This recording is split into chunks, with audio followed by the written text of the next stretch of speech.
La aproximación clásica o de los atributos. La teoría clásica fue formulada durante la segunda mitad del siglo XIX por Helmholtz y posteriormente reelaborada por Gunn. La teoría clásica constituye un punto de referencia obligado en el estudio de la percepción. Hay que recordar, más que nada, que la percepción son todos esos estímulos externos e internos que podemos llegar a manejar en nuestra vida diaria, ¿sí? La percepción es muy importante. ¿Por qué? A través de nuestros tiempos o de lo que vivimos, manejando la parte cognitiva, que es el aprendizaje, la percepción se basa mucho en los estímulos de nuestros sentidos, externos e internos. Hay que aclarar el porqué de cada uno. Gracias a los sentidos podemos comer, podemos ver, leer, oír y entender muchos fundamentos, muchos conceptos y muchos porqués. ¿Sí?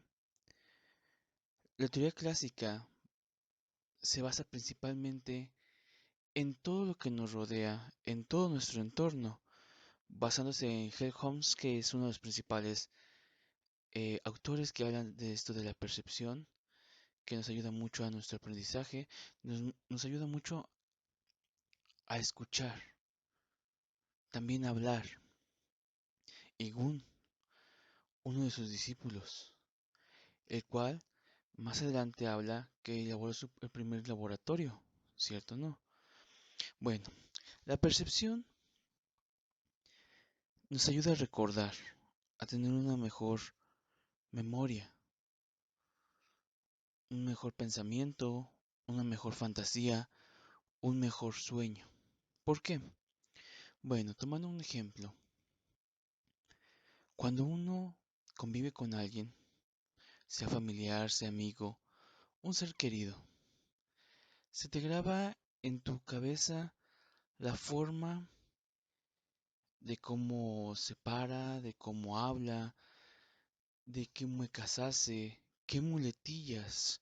La muletilla es la palabra que repite mucho, ¿sí? Todo eso uno lo llega a observar inconsciente o conscientemente. Aquí ya depende de la persona. Y entonces, también su perfume, su loción, si llega a usar mucho, un poco, se queda impregnado en nuestra mente. Ujú. Entonces, cuando uno quiere recordar, nos sirve mucho esto de la memoria, la percepción, el olor, el recuerdo. Cuando ustedes, por ejemplo, me imagino que si les ha pasado, van por la calle y escuchan un ruido similar de una voz que les recuerda a esa persona o esas personas. O cuando van y les da un olor de una loción o de un perfume y automáticamente eh, les recuerda a la persona que convivieron y que a veces no las pueden llegar a ver muy pronto o muy seguido y tienen un recuerdo. También la percepción, tomen en cuenta que va ligada mucho con las experiencias que llegamos a tener en la vida, ¿sí? Gracias a las experiencias aprendemos. Gracias a las experiencias nos llegamos a tener una buena disciplina. Tenemos o podemos tener experiencias positivas o negativas. Las experiencias positivas nos ayudan a reforzarnos, ¿sí? A reforzar todos los hechos que hemos tenido. A veces nos podemos equivocar, somos humanos. A veces puede ser un grave error lo que uno haya hecho o un accidente. De ahí aprendemos. Cuando es una experiencia negativa. Cuando es una experiencia positiva simplemente reforzamos todo lo bueno que tenemos. Entonces la percepción se basa mucho en los estímulos. Eso tómelo mucho, mucho en cuenta. En todos los estímulos que tenemos en nuestra vida diaria. inconscientemente lo vamos a andar manejando.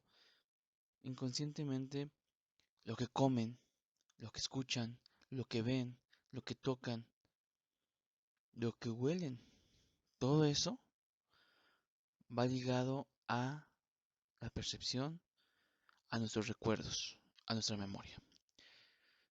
Helmholtz trató los problemas más elementales de la sensación y los problemas más complejos de la percepción, como parte de la única disciplina fisiológica, para quien el uso de métodos comportamentales o introspectivos no suponía un cambio de disciplina, sino el desarrollo de la fisiología por otros medios. Él hablaba que el comportamiento realmente no era introspectivo, quiere decir que es interno, ¿eh? Es algo interno de nosotros. Nuestra fisiología, generalmente lo maneja Helmholtz, que es a través, o nuestros comportamientos, es a través casi de otros medios, quiere decir que es de manera ambiental. Que todo nuestro comportamiento que llegamos a tener o a desarrollar es más que nada basado en todo lo que llegamos a vivir. Entonces estoy tomando en cuenta que todo lo que, como nos vamos desarrollando fisiológicamente, es a través más que nada de cómo nuestro ambiente nos va formando, ¿sí?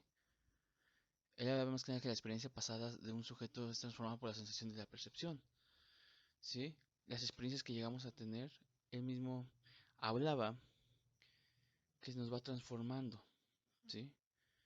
Todo lo que llegamos a tener, todo lo que llegamos a vivir, bueno o malo, para Helmholtz hablaba más que nada que era lo que nos formaba como fisiológicamente como personas. Nuestros comportamientos que llegamos a tener a través de las experiencias se formaba, nos formábamos de carácter. Eran sus principales aportaciones de él.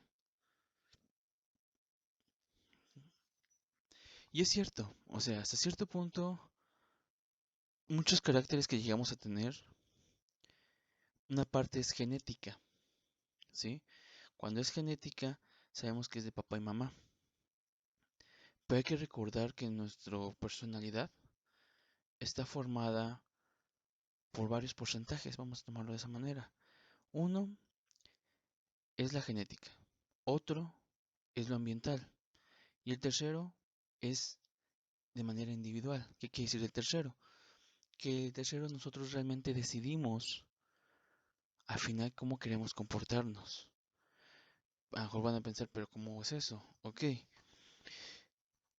En la genética, tú no escoges qué carácter quieres tener, o cómo comportarte, o cómo ser, o cómo ver las cosas. Eso, tu carácter puede ser ya formado por herencia, el enojo, la alegría. La otra es la ambiental.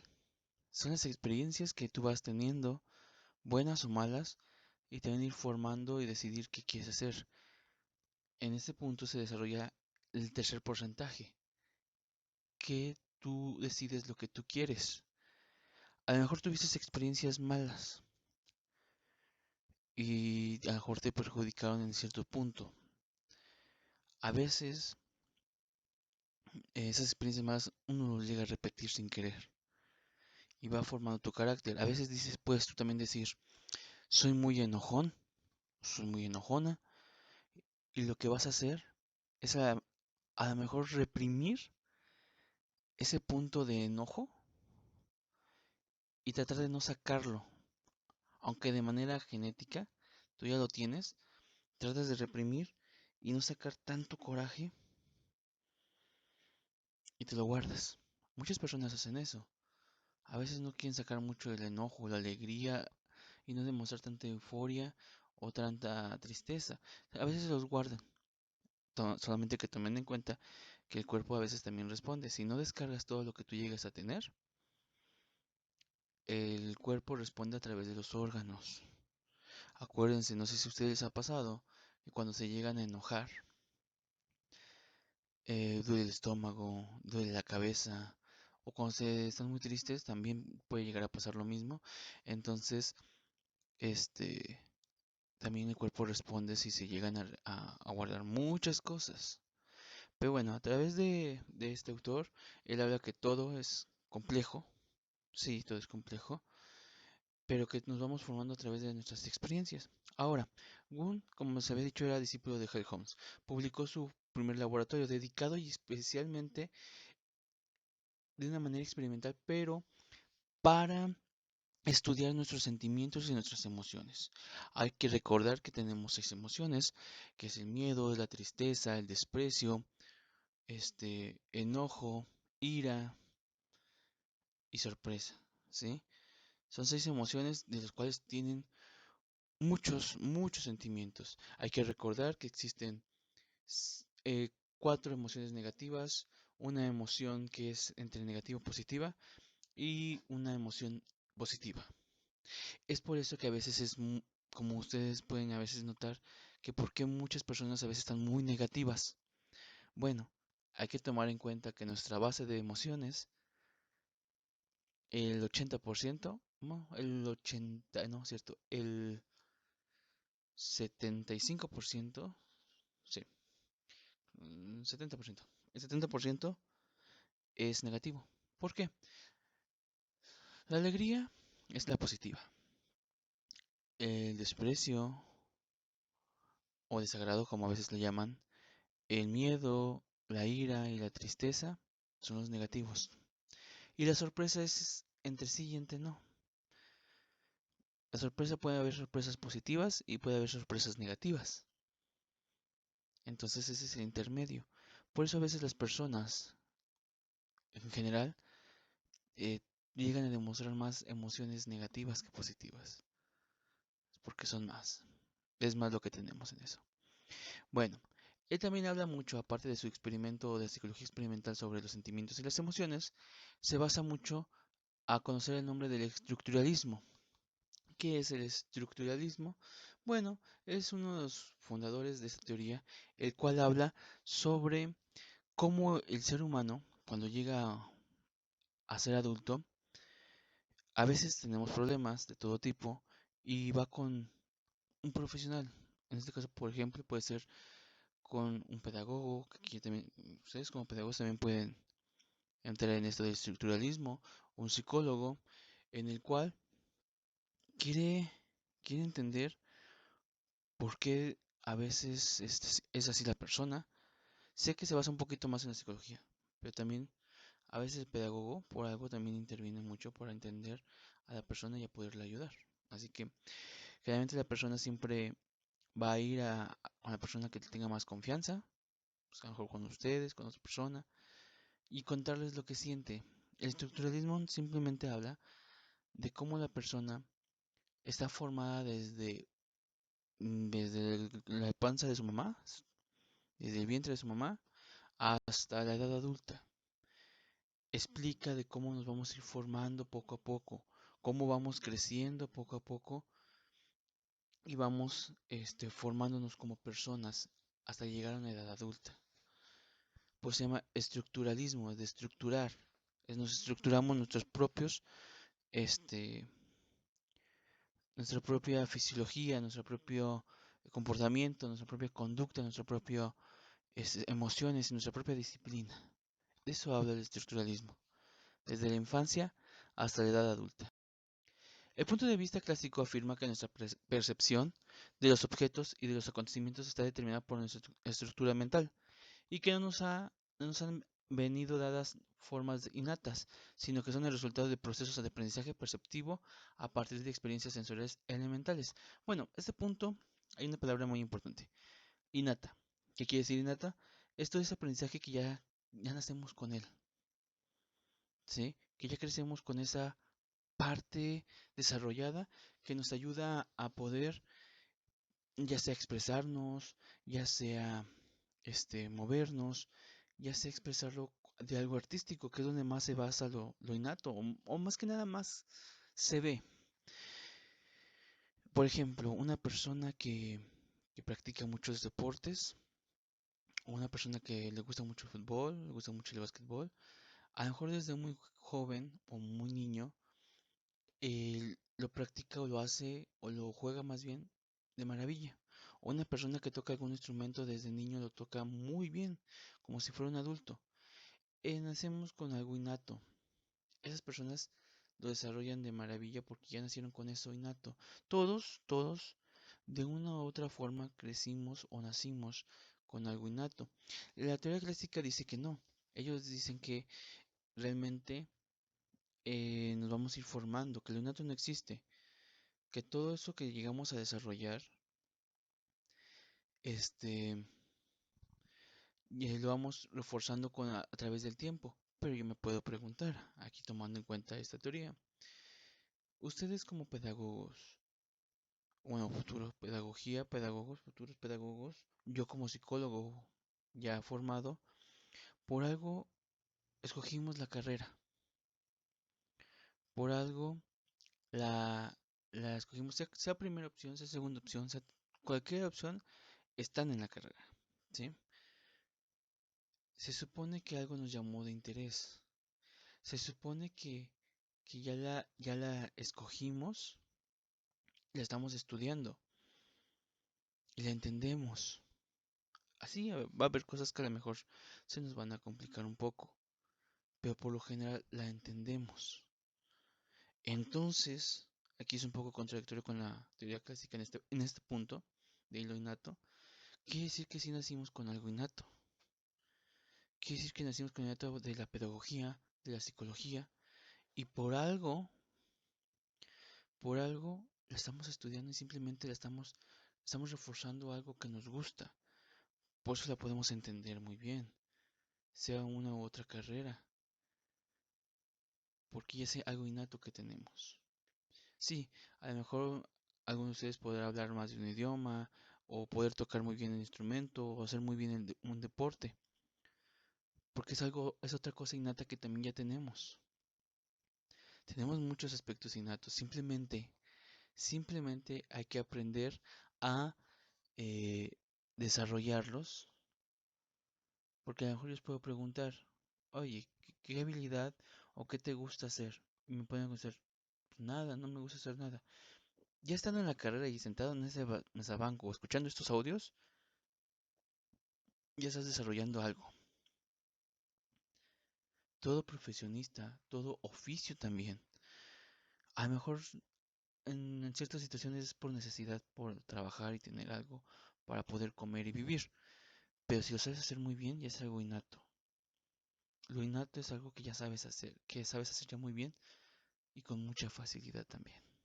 ¿Sí? Bueno, el punto de vista clásico fue fundamentalmente empirista y trató de integrar en una teoría unitaria las principales aportaciones que el desarrollo científico del momento puede hacer al estudio de la percepción. Tres aspectos la teoría que merecen esta especial atención. La primera, la sensación como unidad de análisis. Para la teoría clásica de la percepción, la investigación perceptiva debe comenzar por el análisis de las sensaciones básicas. Primero se procede a diferenciar las modalidades sensoriales y a continuación se trata de subdividir cada modalidad en sus diferentes sensaciones elementales. Muy bien. Se supone que toda la sensaciones básicas es todo lo que llegamos a sentir, a tener, a vivir, a contribuir, ¿sí? A podernos sentir mejor. Y dado que la doctrina formulada por Müller afirma que cada sensación era el resultado de una energía nerviosa específica, ¿sí? Bueno, el concepto mismo de la sensación no está libre de problemas. Por un lado, el análisis de las sensaciones llevó a describirlas o se llegó a describir como unos términos de atributos. Ahora hay que tomar en cuenta que Wundt propuso de modo relativamente informal que toda sensación tenía dos atributos, ¿sí? La cual es cualidad e intensidad y que fue algo sistémico. Ahora hay que tomar en cuenta que es sistémico. Hay que ir desarrollando conceptos. Lo sistémico es un atributo de carácter sensación según Wundt, donde puede variar muchas sensaciones.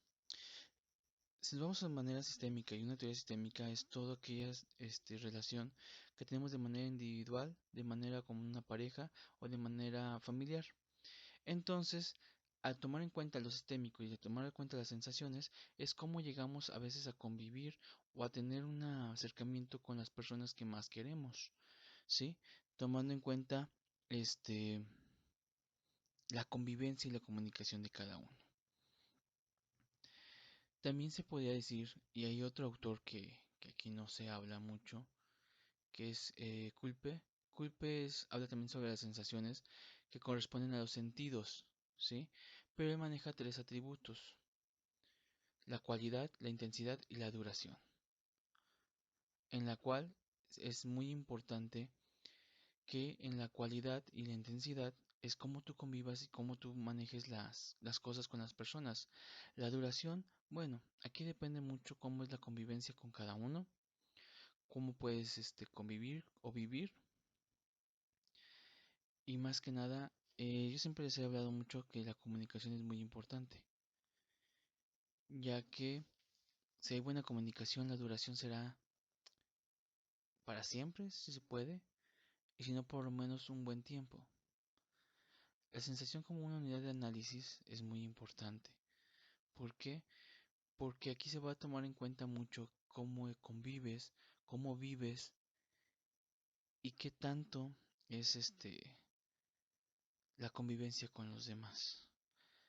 Las sensaciones consideradas más simples, la idea de una sensación continúa como un elemento irreductible de la experiencia, ¿sí? Toda situación que lleguemos a tener será tomada como una experiencia, y en lo cual mismo tiene una sensación que nos ayuda a entender a veces por qué, o por qué nos sentimos así, o por qué nos ha pasado ciertas cosas. Entonces, toda sensación va relacionada con una experiencia y con unos atributos que viene siendo lo que nos forma como personas, ¿sí? Muy bien. La percepción como síntesis de sensaciones. Para comprender la teoría clásica de la percepción es importante distinguir entre el estímulo distante y el estímulo próximo. Al hablar de estímulos distantes se hace referencia a las propiedades físicas de los objetos mismos, por ejemplo su tamaño o su forma. También hay que tomar en cuenta, y como les digo, hay que desmenuzar cosa por cosa, de la percepción salen los estímulos. Aquí manejamos estímulos distantes y próximos, pero tomen en cuenta que en un estímulo en general es todo aquel impulso que nos lleva a tener de manera externa o interna las cosas. De manera interna es todo cómo vivimos, cómo convivimos, cómo nos relacionamos de manera de nosotros mismos cuando llegamos a platicarnos o a hablarnos nosotros solos. A veces me imagino que ustedes pueden llegar a pensar y decir, no, pues yo mañana quiero hacer esto, yo mañana quiero realizar tal cosa, y, y se están hablando a ustedes mismos. Eso es de manera interna. De manera externa es todo lo que nos está estimulando de manera alegre, contento, o a veces es triste o de enojo. Una simple comida que nos guste mucho nos va a hacer que estemos muy alegres, o simplemente un enojo con un compañero o una molestia en la calle nos va a hacer sentir algo negativo, ¿sí? Ahora, estamos hablando más que nada de la percepción y cómo es la síntesis de las sensaciones. La primera habla sobre el ejemplo del tamaño y de su forma. El concepto de este estímulo próximo hace referencia a las propiedades de la estimulación que actúan sobre nuestros receptores. En el caso de la visión, el estímulo próximo hace referencia a la imagen del objeto que se proyecta sobre la retina de los ojos. Aquí se habla más que nada de una manera biológica, ¿sí? En la percepción, las características más importantes que captamos de los objetos son características distantes, ¿sí? Que se encuentran algo lejos. Lo que se nos impone en la percepción visual son características que pertenecen a los objetos, no a nuestras imágenes retinarias, ¿sí? La percepción de las características distantes no son una respuesta sensorial directa, sino una percepción compleja aprendida. La percepción de los objetos se compone de sensaciones visuales no espaciales, tales como el brillo, como el matiz de cada cosa, como imágenes que nos hacen sentir sensaciones, y que nos ponen en un estado de una caracterización de una manera de un objeto como lo podemos llegar a ver. ¿Qué quiere decir todo esto? Que a veces podemos llegar a ver un objeto, tener una sensación de alegría, de enojo, lo que a ustedes les guste. Un ejemplo muy sencillo. Puede ser las pinturas. Una pintura ustedes la pueden ver desde lejos y pueden llegar a tener una sensación de qué será. Puede ser abstracta o no. O algo tan simple de una pintura. O un dibujo que ustedes hagan. La percepción es eso. Es también ver cómo lo visualizas desde lejos. Por eso en esta parte se basa mucho en la vista. Porque a través de la vista nace el amor, no se crean. A través de la vista, puedes tú desarrollar tus estímulos, sentirte alegre, enojado, como tú quieras. Por ejemplo, si ven a un animal, un perro salvaje, póngale, o un león, o lo que quieran, algo que les dé miedo, lo ven de lejos, ¿cuál va a ser su sensación? El miedo. Su primera percepción, ¿qué va a ser? Pues el cuerpo se va a empezar a sentir algo tembloroso, algo miedoso entre comillas, pero porque tus ojos de volada ese estímulo lo vieron y dijeron, ah caray, grande, ese animal se ve grande, se ve feroz, híjoles, no me vaya a hacer algo. Ese es uno, por ejemplo. O cuando ven a una persona que quieren mucho, también de lejos. Ahí entra también la percepción de manera positiva. Es algo agradable, es algo que les gusta y se van a querer acercar a ella o a él. Entonces, en la percepción y las sensaciones, sí, es un tema un poco complejo, pero que les va a ayudar a entender por qué eh, casi la vista en este caso funciona mucho. Ustedes están de lejos, van a visualizar lo que ustedes quieran escuchar, lo que ustedes quieran ver, ¿sí? Sea algo bueno, sea algo malo. A veces pueden ir ustedes caminando y de lejos ven a una persona y resulta que es alguien que no les cae bien. ¿Cuál es la sensación primero? ¿Cuál es la percepción primero? Entonces todo eso que llegamos a tener son estímulos que tenemos positivos o negativos. En este caso se basa mucho en la visión que llegamos a tener sobre algún objeto, alguna persona o alguna situación. Ujú. Muy bien.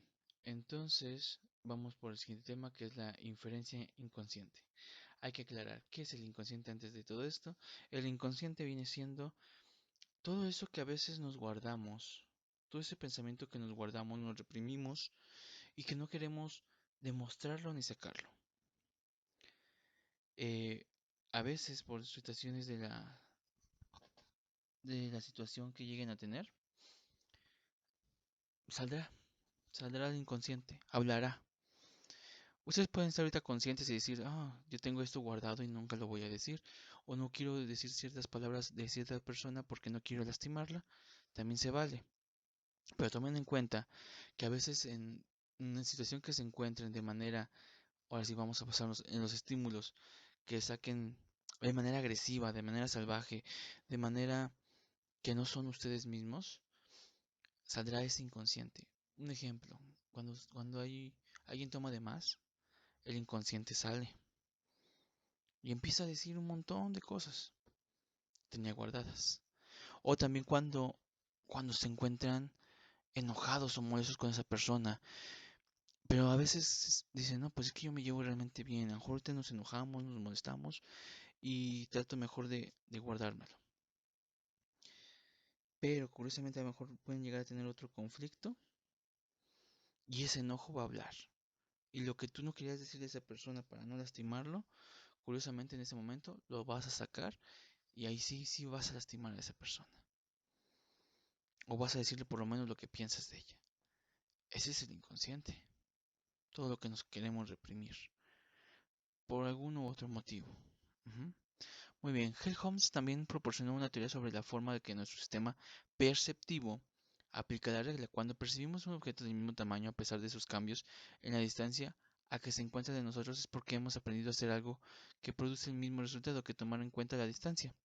Helmholtz no pensaba que este proceso de tomar en cuenta la distancia o la iluminación fue un acto consciente de reflexión sobre la situación. Pensó que se trataba de una inferencia inconsciente a partir de sensaciones que nos pasan desapercibidas.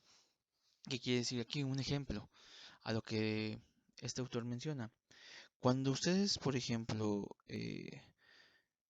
que hay un conflicto con una persona, ¿no? Un choque, por ejemplo, que los hayan chocado. Entonces, de manera consciente, pues ves más o menos el tamaño o ves el modelo de auto que te chocó. De manera inconsciente, no sabes qué te puede pasar. De manera inconsciente, algo puede salir del auto y la otra persona también. Y resulta que tú lo ves a la persona y puede ser del mismo tamaño o no. Y de manera inconsciente, lo que vas a hacer es o si le enfrentas, o mejor, te eches para atrás y que alguien más, o sea, las autoridades arreglen tus asuntos. ¿Por qué? Y si se han dado cuenta en muchos, ha habido conflictos de compañeros o así, de pleitos, principalmente es un claro ejemplo que se puede dar con este tema. Cuando jóvenes se llegan a pelear, si se dan cuenta si se ven del mismo tamaño, o si la otra persona cree que sí puede con ella, se van a pelear. Pero si una de las dos partes dice, híjoles, siento que me va a ganar, si se han dado cuenta, o si han visto peleas, más que nada, una de las dos partes no danza golpes o simplemente se echa para atrás y nunca empieza una pelea o nunca se atreve a enfrentarlo realmente hasta que pase algo que puede impedir esa pelea. Por el miedo o el temor, no el miedo de no enfrentarlo porque está dando la cara, sino el miedo de que sabe muy bien que puede perder. Y si se han dado cuenta en un conflicto que haya, la persona lo que hace es echarse para atrás, para atrás, para atrás y nunca lanzar un golpe, porque sabe que si lanza el primer golpe la otra persona fácilmente le va a ganar. Entonces no lo hace. Entonces es un ejemplo de cómo la distancia o la iluminación fue un acto consciente de que sí se ve el tamaño de la persona, pero inconscientemente no sé si realmente la voy a enfrentar o no. Le puedo dar la cara, más no sé si la enfrentaré. Ahora, vista desde nuestra perspectiva actual, la teoría de la percepción de Helmholtz es una teoría fuertemente cargada de elementos cognitivos. Para esa percepción no estaba determinada por los procesos sensoriales, sino por toda la estructura mental que tenemos del inconsciente. ¿Qué quiere decir? Que todos estos puntos que hablamos de manera breve y rápida, más que nada por el tiempo, son basados más que nada por lo aprendido, ¿sí? Pues se basa mucho que son elementos cognitivos. Cognitivo es las cosas que vamos aprendiendo, vamos adquiriendo. Entonces, todo lo aprendido lo vamos a aplicar. Todo lo que se habló, sensaciones, percepción, inconsciente, todo sobre sentimientos, emociones, es lo que nos va formando como personas, nos está haciendo crecer. Vamos aprendiendo qué sí podemos enfrentar, qué no podemos enfrentar, cómo vemos las cosas, cómo los estímulos nos ayudan a salir adelante, nos ayudan a entender por qué aquel animalito se paró en tal árbol, o por qué nos gustan tales alimentos. Todo esto entra mucho en la teoría clásica. Y bueno, en el siguiente tema se habla un poco más ahora de los prototipos, de cómo, este simplemente es una introducción al siguiente tema, para la siguiente clase, de cómo nosotros como personas vemos o percibimos algunos prototipos para poder realizar algún tipo de trabajo o algún tipo de acción, ¿sí? Pero eso ya será en el siguiente tema. Por ahora, sé que es un poco complejo este tema de lo que estamos hablando, pero poco a poco se va a ir entendiendo. Ahora ya entendieron ciertas partes, si hay alguna duda me pueden preguntar, pero poco a poco se va desarrollando un poquito más lo que se habla. La percepción, tomen en cuenta, es muy importante, son todos los estímulos y sensaciones que llegamos a tener. Los estímulos pueden ser externos o internos, y aquí es donde podemos desarrollar más nuestros sentidos que tenemos, los cinco sentidos. El inconsciente es todo lo que nos guardamos y nos reprimimos, ¿sale? Entonces, para la siguiente clase hablaremos del tema de los prototipos.